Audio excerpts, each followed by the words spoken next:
Yo guys, what is up? Welcome back to another video. I got my little guy here. We are Georgetown, and today's video probably says it in the title is how did I get into Georgetown, and also a lot of the thought process that I had going on when joining graduate school, and also just thinking about Georgetown University in general. So keep watching, and the video is going to start now. I think one thing that I should mention is that this is for graduate school only and graduate applications. So hopefully this does not confuse anyone with undergraduate admissions or anything. This will be solely for graduate school, and it will be in the title as well to not sway anyone in the wrong direction. Alrighty, I guess you're going to be taking over my interview. Take it away. Hey guys, what is going on? Welcome back to another video. Now, I thought I decided to make this video just because I've been getting a lot of feedback from people on LinkedIn just asking, what were my thoughts behind going into graduate school, and most importantly, how did I get into the big G right here. I wanted to go down and break through my processes, my thinking patterns, as well as I was making that decision to going into graduate school, as well as the decision to go to Georgetown. I feel like I need to go through my backgrounds and also my experiences in order to show you how this built up to that moment of me applying then to Georgetown. So I first started off going to community college for about 3 years. I studied computer science there. It went really well until to the point where I realized that it was kind of getting difficult and it was sort of not the way that I wanted to go about things. So after 3 years at community college, I decided to transfer over to the University of Maryland in College Park, where I am today. My grades at community college were great. I think I had around a 3.5 or something, but which was normal for a community college because, you do have to do well in community college in order to go on to a 4-year college, and that's exactly what I did. At the University of Maryland, I continued with computer science until I saw things really go south. My grades were not as they were performing. I was failing my normal classes, which were the basic CS classes, and I started really finding myself in a bit of a problem with school where I was not doing well in school. I was put on academic probation.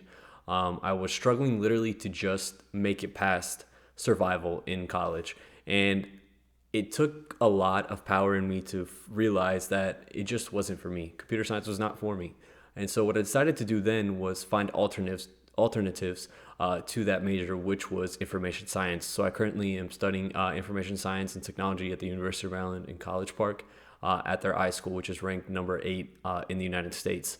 It's a really great program, and I'm so happy to be a part of it because from that point forward, I really started to succeed in my academics and also perform well on top of that. My second year in the program, I decided to become a mentor, which was challenging for me as well because I wanted to demonstrate that I'm able to mentor people and able to help them in other classes that I used to be struggling in. The biggest problem that I had was being chosen to be one. The biggest problem was my grades. As I said before, my grades were not performing. I was struggling so bad that I was even put on academic probation. So that should tell you a lot about how my GPA was below a 2.0 at that time.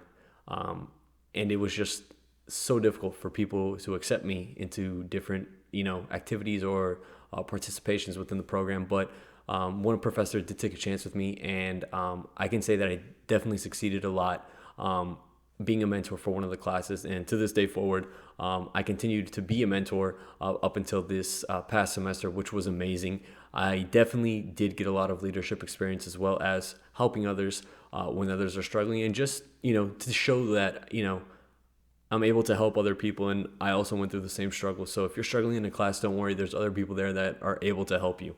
Following my mentorship, I knew that I wanted to get back on track with, school life in general, and I decided that I wanted to get more experience. So what did I decide to do?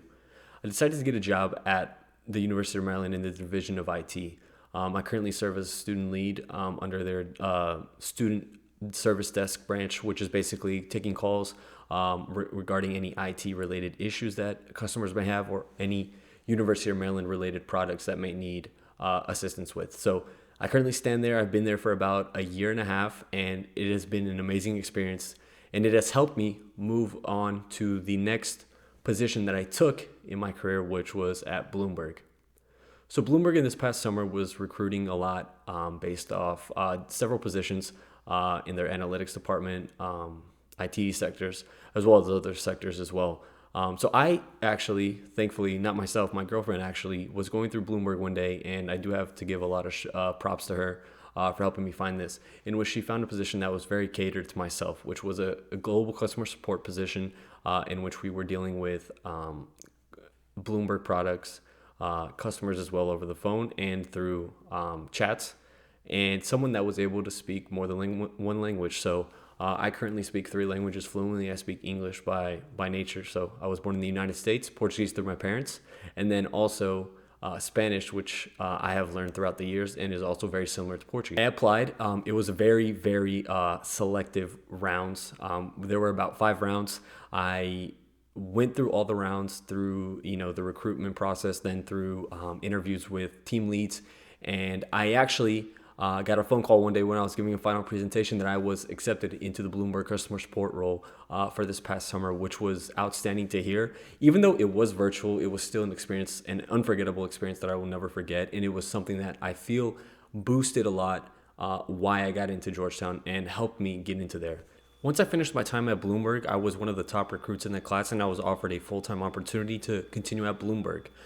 The offer surged. However, I was always keen on staying nearby and always staying within Maryland and the DMV area. So one of the reasons I declined was for that reason, and also was for personal reasons as well. It was a great offer. I really, really liked the offer. However, with everything going on at the moment, I just think it wasn't the best decision for me, and I was left with 2 options. Do I continue and go to graduate school after my undergraduate ends this December, or do I try to find a full-time job as well? Or do I try to balance the both? You want to start thinking, do I want to get a job right after I finish my undergraduates? Do I want to start building a family? Do I want to buy a car? So you have a lot of financial factors that may affect your decision on going to graduate school. In my opinion, I was very fortunate enough to be given the opportunity to go to graduate school. And so I decided to take that opportunity and turn it into something that it is today, which was Georgetown University. Now we get to the bulk of the situation, which is why did I choose Georgetown? I chose Georgetown for several reasons. The first reason that I chose Georgetown was because of the program. So the program that I'm going to be joining in the spring of 2021 will be cybersecurity risk management. It is a very, very new program that the school added as of a couple of years ago, and is still continuing to grow as we speak. And they deal a lot of the basis around cybersecurity, intelligence, cyber threats, etc., anything regarding that.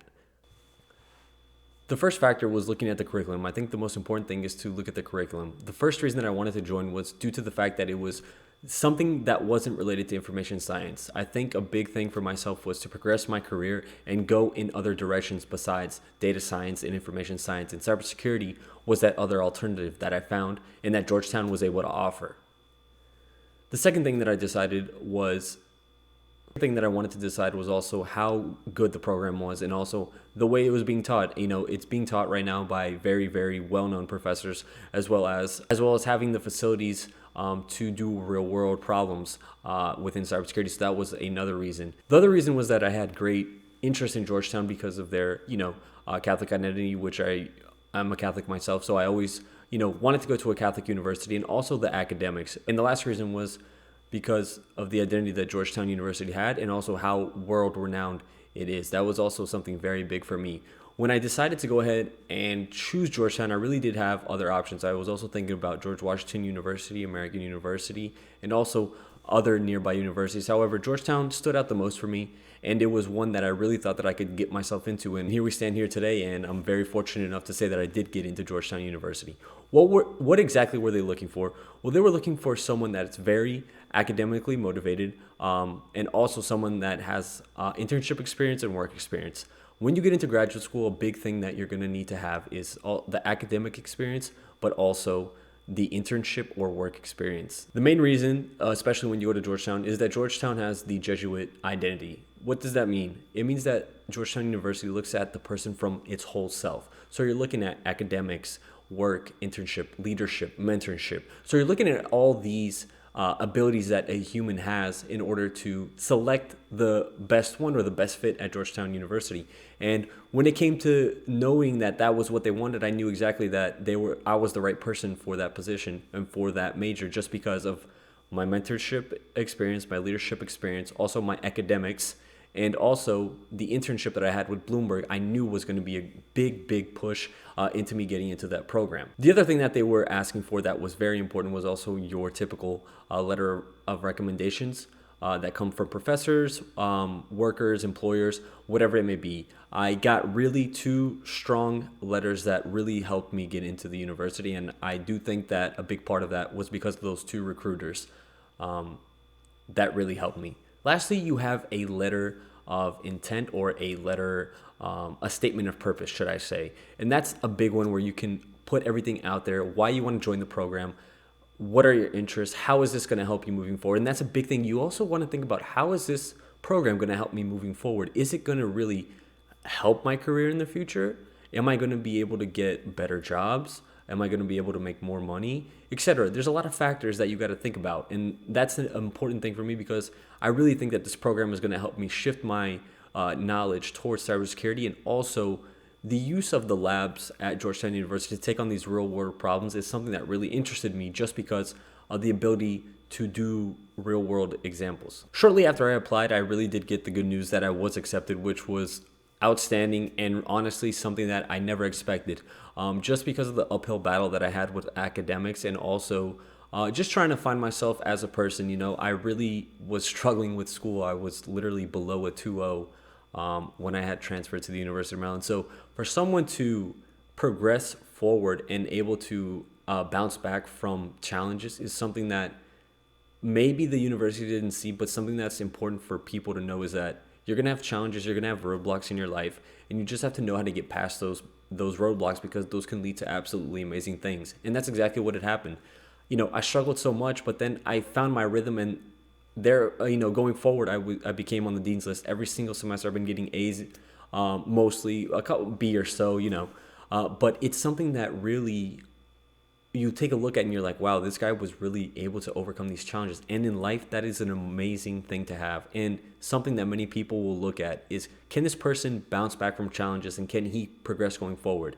This is not just an academic type of situation. This is also a real life situation. A lot of employers want to see how you can deal with challenges and how you can either progress from them or, just stay how you are. And that's nothing, no one ever wants that, Now, if I take a look at everything that I presented here on the table, I really think that the biggest reasons for getting into Georgetown was definitely the internship experience.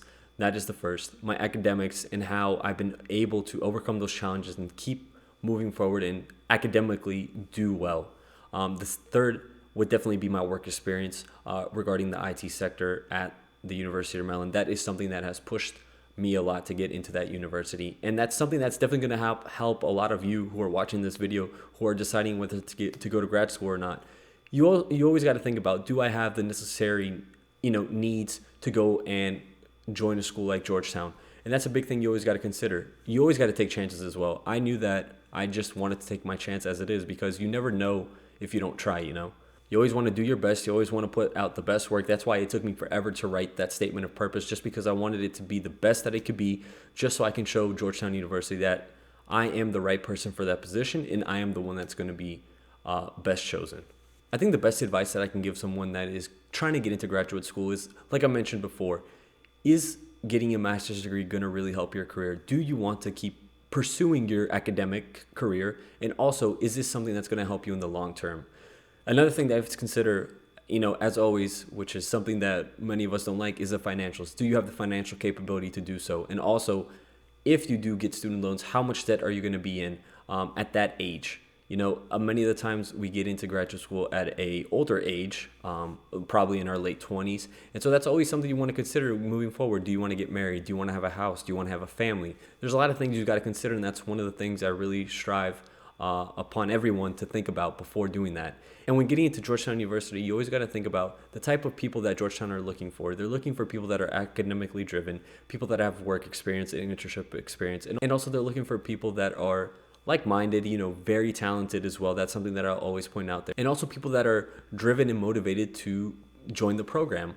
That's also the biggest thing and the biggest thing that they want to see is that, are you someone that really is interested in cybersecurity or to whatever program you may be applying to? So just have that in mind. And I think everyone who watches this will do great. And if you have any comments or advice that you would like me to continue to share, just please leave them down in the comments. I'll be more than glad to answer them as I went through the experience myself. Hopefully this video did demonstrate a lot of the thought process and a lot of the situations that I encountered when applying and thinking about going to grad school. So please leave a like on the video, subscribe if you're new, leave any questions or comments down about graduate school or the application process in general. I'll be more than glad to answer them. And thank you so much, guys, and have a great day.